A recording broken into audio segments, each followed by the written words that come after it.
राजस्थान के जैसलमेर के पास बसे बंजारन गांव में बचपन से ही अर्जुन ने दादी से एक कहानी सुनी थी, एक गुफा में छिपे अनमोल खजाने की कहानी।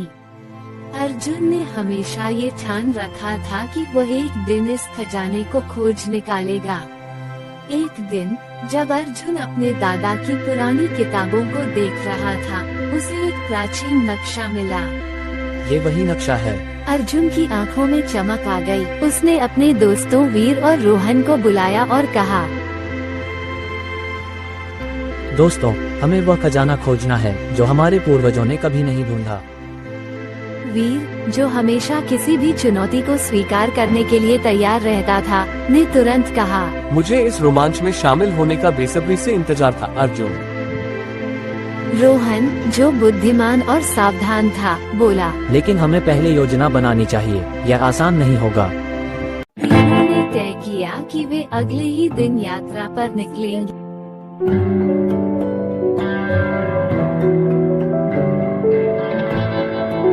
सूरज की पहली किरण के साथ वे रेगिस्तान की ओर चल पड़े। चलते चलते वीर ने कहा, ये यात्रा हमें हमारी हदों तक ले जाएगी, लेकिन मैं तैयार हूँ। अर्जुन ने नक्शे को ध्यान से देखा और बोला, यहाँ से हमें उत्तर की ओर मुड़ना होगा। वहाँ एक प्राचीन मंदिर है जहाँ से गुफा का रास्ता शुरू होता है।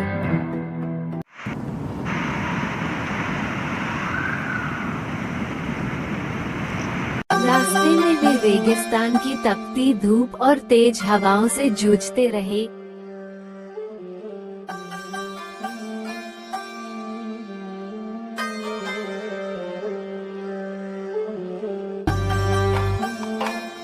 एक रात जब वे एक सुनसान जगह पर रुके थे, रोहन ने अचानक कहा, तुम्हें भी यह अजीब सी आवाज सुनाई दे रही है? अर्जुन ने भी सिर हिलाया। हाँ, यह आवाज गुफा की ओर से आ रही है। हमें इसकी जांच करनी चाहिए।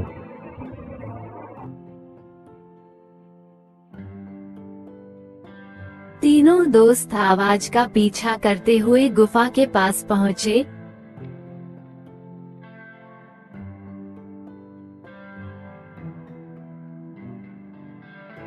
गुफा के मुहाने पर पहुँचते ही अर्जुन ने एक गहरी सांस ली और कहा, ये वही गुफा है जिसके बारे में दादी बताती थी। हमें सावधान रहना होगा।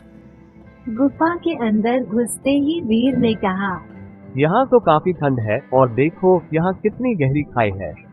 हमें बहुत संभल कर चलना होगा।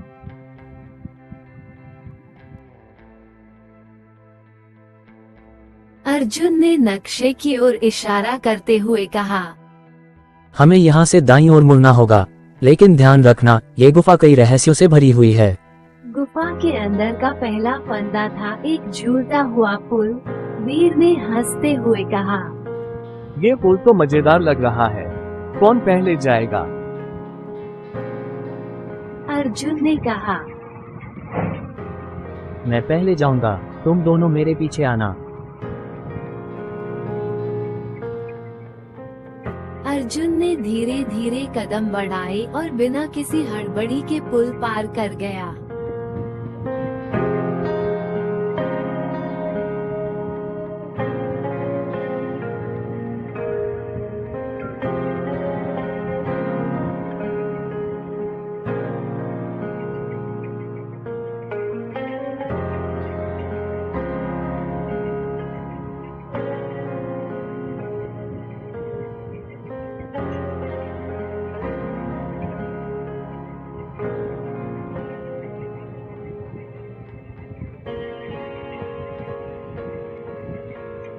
उसके बाद वीर और फिर रोहन ने भी पुल पार किया।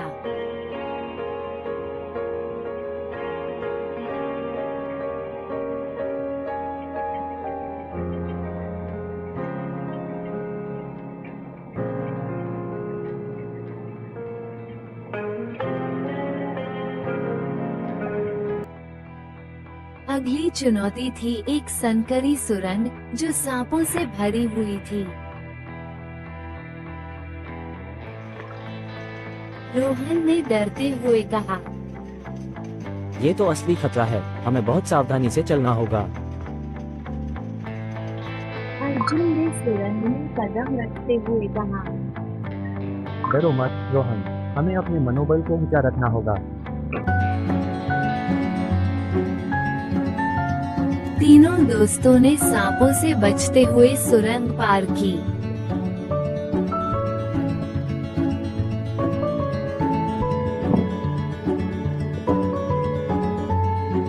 वीर ने राहत की सांस लेते हुए कहा। वाह, ये तो किसी भी रोमांचक कहानी से कम नहीं है। आखिरी चुनौती थी एक विशाल पत्थर का दरवाजा, जिसके पास एक पहेली लिखी थी।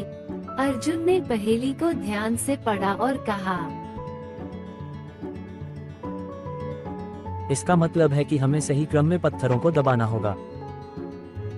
रोहन ने तुरंत नक्शा देखा और कहा, यहाँ, ये रहा वो क्रम।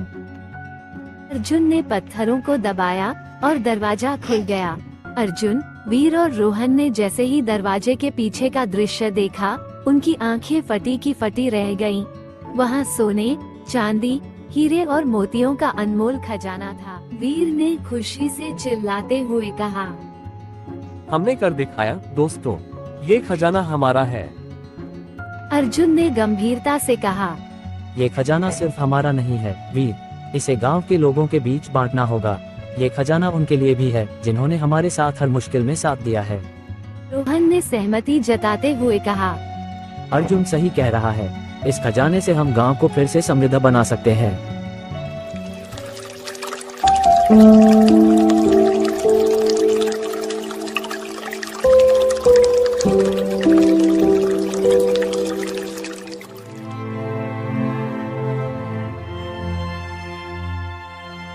खजाना लेकर गांव लौटते ही अर्जुन, वीर और रोहन को गांव के सभी लोग घेर कर खड़े हो गए।